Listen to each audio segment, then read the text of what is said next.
gak upload YouTube ya kan, udah lama banget. Banyak sebenarnya yang mau dibahas, cuman bertahap kali ya teman-teman. Kalau cara ngerawat ikan itu klise lah, ntar rahasia-rahasianya ntar belakangan. Ada satu sisi penting, sisi lain lah yang mau gue bahas di YouTube gue kali ini.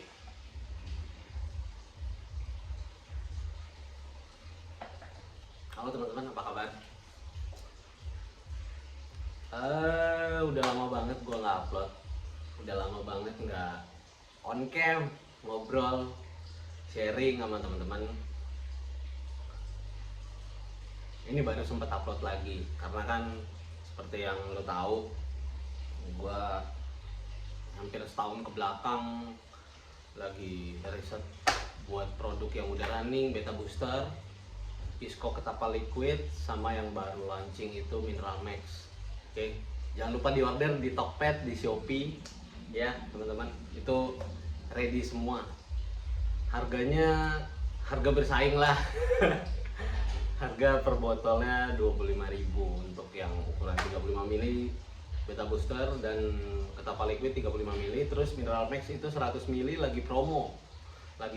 Harganya masih sama 25.000. Kalian tinggal searching aja. Nanti linknya gue taruh di deskripsi. Oke. Kita ngobrol dikit yuk. Udah lama banget. Kondisi percupangan saat ini baik-baik aja nggak sih? Baik-baik aja. Menurut gua baik-baik aja. Tapi tidak kan buat menurut orang lain. Menurut orang lain kan belum tentu sama seperti gua. Apa ya? Udah lama banget gua nggak ngomong kayak gini, jadi agak bingung gitu. Cupang turun ya bang? Itu pertanyaan yang selalu diutarakan di DM. Kadang beberapa orang tanya, omset lo goyang nggak sih? Satu hal teman-teman, gue selalu punya prinsip yang masih dipegang sampai sekarang adalah cupang itu gimana guanya, bukan gimana orang lain. Main di hobi, ngambil enaknya aja teman-teman.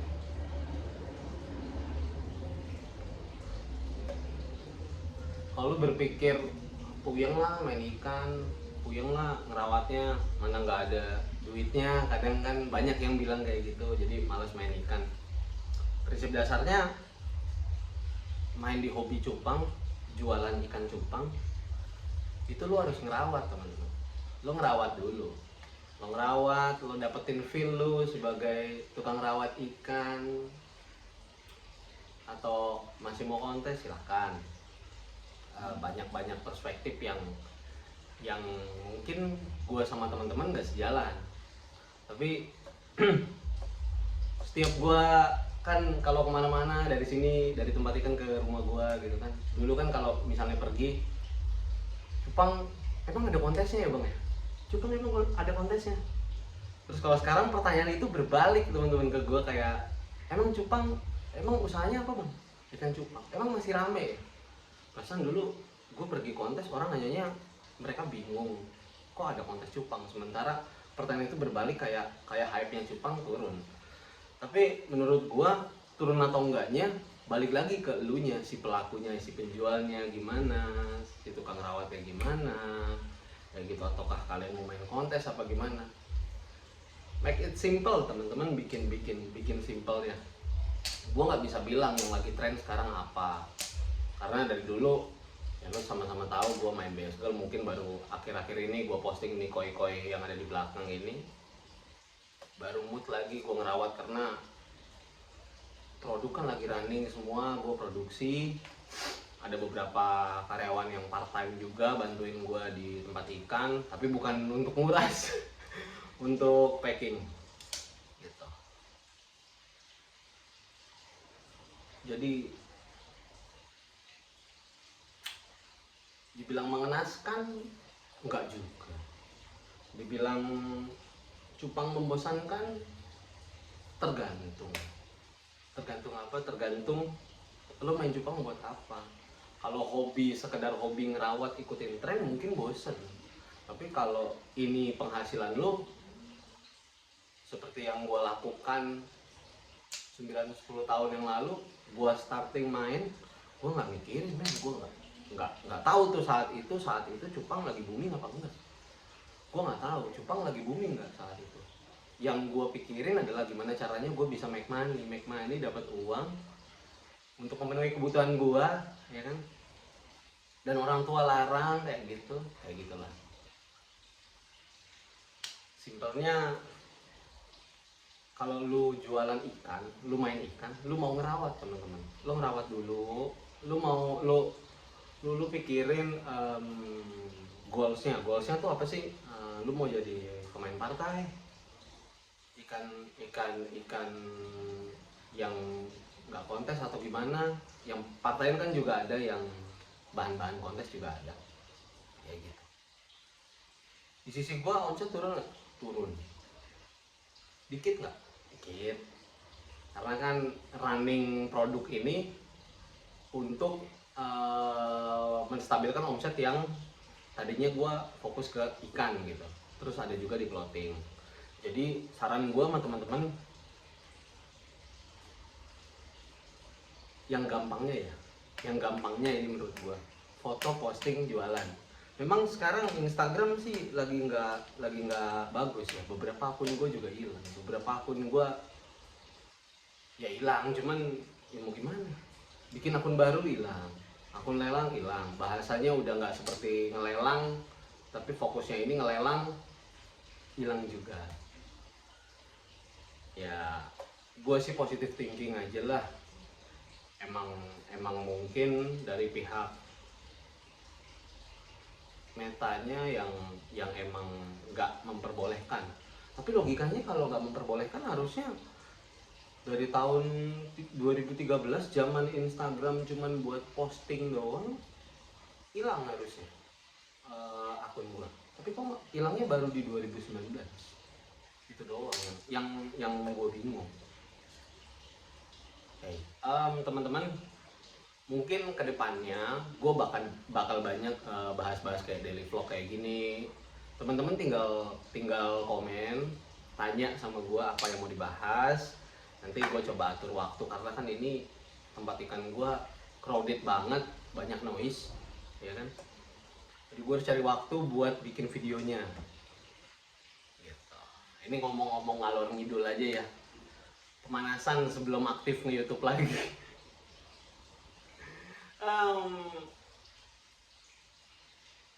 Yang bantuin gue main ikan beberapa waktu lalu pun akhirnya mereka bantuin gue, bukan mereka ya, satu orang bantuin gue karena emang dia main ikan tapi omset udah nggak memungkinkan, akhirnya bantuin gue kayak gitu sih. Sempat bantuin gue. Terus gue tanya, gue ngobrol, sulit bang sekarang buat gue jualan gitu. Kenapa sih emang? Ya nggak tahu, nggak ada yang beli gitu. Trafficnya turun nggak? Instagram gue pun insight-nya turun karena mungkin sebagian besar itu followers yang memang mereka follow gue dari awal covid kali ya, awal covid-19. Mereka follow gue, mereka interest banget sama ikan-ikan yang ada di Instagram gue.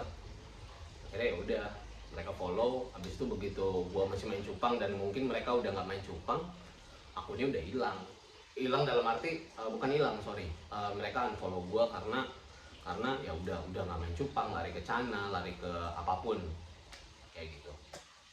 Terus apa yang bikin lu ini pertanyaan baru semalam, apa yang bikin lu mau survive di cupang gitu?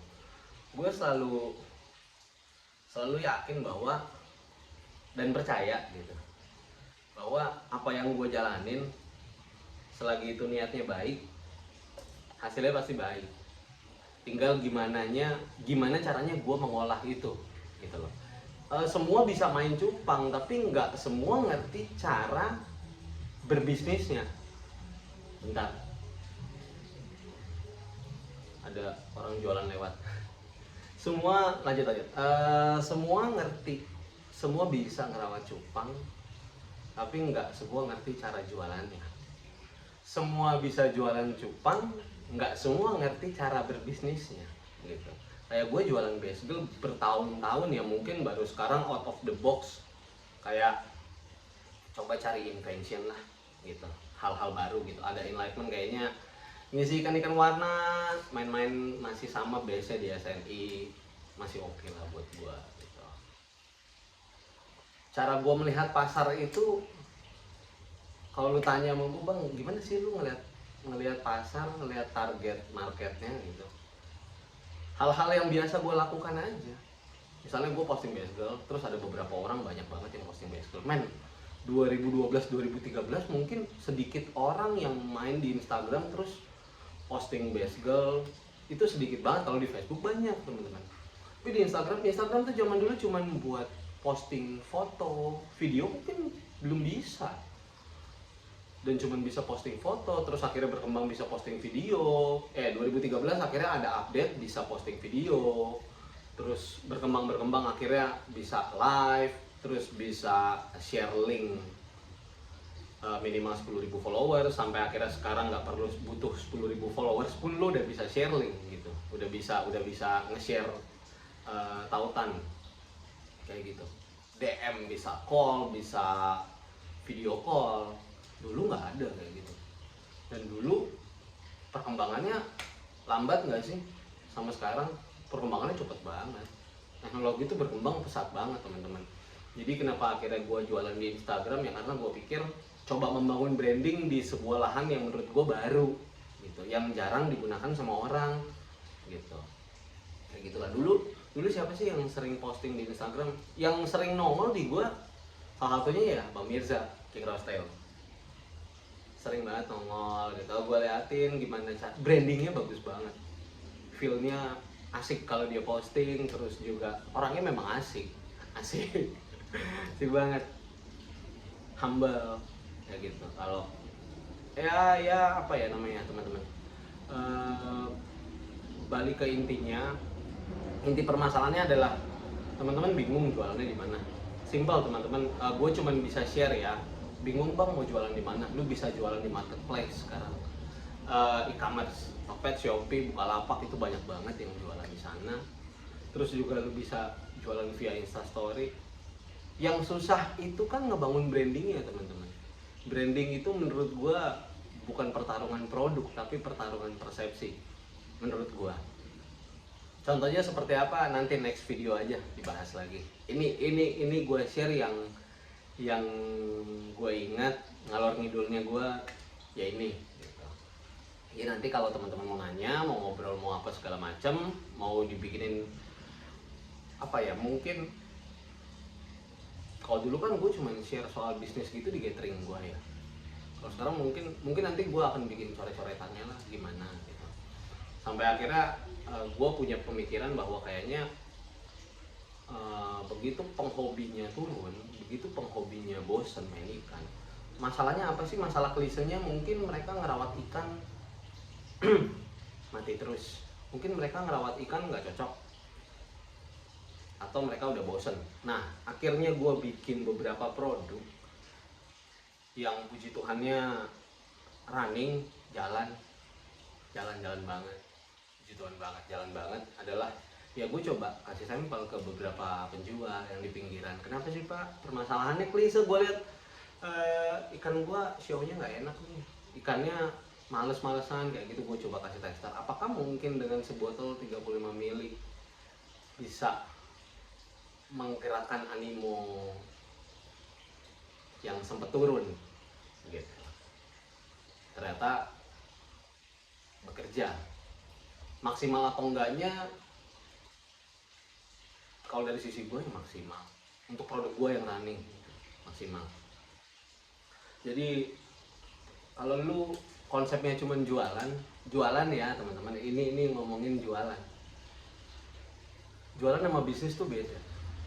Jualan itu you have, ada produk, orang transfer, selesai. Tapi kalau bisnis, lo akan mikir jangka panjangnya teman-teman. Jangka panjangnya dalam arti lo harus punya service after sale. Lo harus punya relationship yang bagus dari service after sale lo. dan lu selalu berusaha untuk brainstorming, kira-kira kalau misalnya gue jualan seperti ini kok like-nya turun ya, kok kalau misalnya fotonya seperti ini like-nya bagus ya, kayak gitu. Itu dipikirin semua teman-teman. Gue selalu berpikir kayak gitu setiap hari. Dan kenapa gue udah jarang posting di Instagram, karena posisinya akun cadangan gue yang emang menurut gue insight-nya itu bagus jadi hilang. Kemudian akun itu hilang, jadi kayak wah mood gue udah anjir, gue udah berhasil nih ngebangun satu akun yang jangkauannya ya akun 2000, jangkauannya bisa 10.000 lebih itu satu minggu. Menurut gue udah lumayan untuk apa namanya, untuk sebuah akun baru gitu. Akhirnya hilang, ya udah gue balik ke akun lama gue, coba untuk apa ya namanya, menggali yang menurut gue kayaknya apa sih yang bisa dimaksimalkan dari akun lama gue gitu. Semoga terus aman sampai akhirnya beberapa produk gue bikinin akunnya juga supaya testimoni gue bisa posting juga di situ gitu loh. Kayak gitu sih. Dari gue yang jelas jualan itu beda sama bisnis. Terus lo harus juga berpikir soal poin yang kedua itu inovasi teman-teman. Inovasi itu pikirin, nggak bisa ada yang mungkin mereka dapat enlightenment langsung dapat kayaknya gue bisa inovasi kayak gini, dan ada yang langsung jalan berhasil, ada yang mereka butuh proses. Kalau gue ngelihat sebuah bisnis itu gampang teman-teman, gampangnya ketika lu ada produk satu gitu ya, satu produk, gue coba untuk memaksimalkan potensi produk ini di 3 bulan pertama produk ini launching kayak gitu. Sama kayak lu main ikan nih, bulan pertama lu main ikan, omsetnya gimana di bulan kedua, bulan ketiga gimana, apakah dia naik terus atau dia naik di bulan pertama, bulan kedua turun, atau bulan ketiga naik juga, atau di bulan pertama naik, bulan kedua sedang, atau bulan ketiganya turun, ataukah di bulan pertamanya biasa aja, bulan keduanya mulai ada penaikan, atau bulan ketiganya naik. Nah, naik turunnya itu lu harus pikirin gitu. QC itu penting banget teman-teman, quality control itu penting banget buat lu bisa research and development, R&D ke depannya. Lu bisa berpikir gimana caranya ngebangun sebuah brand terus itu melekat sama lu gitu. Ini gue ngomong as like ngerintis ya, gue pernah ngerintis teman-teman. Gak gampang, ngerintis itu gak gampang, pro kontra pasti ada. Nggak suka sama barang lu. Waktu gue ngeluarin baju pun dulu begitu. Baju apa ya, rise up cukup pernah, rise up overflow ya, beberapa baju lah, udah 12 edisi. Kayaknya di bulan-bulan Juli gue mau keluarin edisi ke-13 kayak gitu. Itu pasti ada pro kontra, cuman gimana caranya lu bisa defense opini orang lain gitu. Sulit memang kita nggak usah ngomongin soal cupang doang ya teman-teman, kita ngomongin bisnis yang lain. Temen gue ada yang jualan makanan, ada yang dia pengepul tembaga atau apapun itu semua turun. Punya teman yang developer jualan rumah pun turun. Jadi memang fasenya di mana kebutuhan lu memang akan terus berlanjut, pengeluaran lu akan terus bertambah mungkin, dan lu akan terus mengeluarkan uang untuk kehidupan lu setiap bulannya, tapi tidak dibarengi sama pembeli yang mau beli barang lu kayak gitu. Jadi kalau sistem gua sekarang lebih ke apa namanya, subsidi silang kali ya. Kalau misalnya di ikan step down dari produknya bisa nge-up, jadi bisa mengatur apa ya namanya, menstabilkan omset gitu. Jadi lo harus pikirin teman-teman, caranya gimana sih gitu. Berpikir, sharing sama teman-teman, yang gue banyak sharing sama teman-teman gue yang mereka tidak main cupang, malahan mereka ada bisnis lain. Terus gue yang kayak, emang begitu ya cara jualan? Iya sama aja, cuman bedanya medianya aja dan apa yang lo jual gitu. Kalau dari hasil gue sharing itu ya akhirnya gue bisa berpikir luar biasa banget nih percupangan. Oke, segitu dulu video kali ini ngalur ngidulnya. Thank you banget teman-teman yang udah subscribe, yang udah like.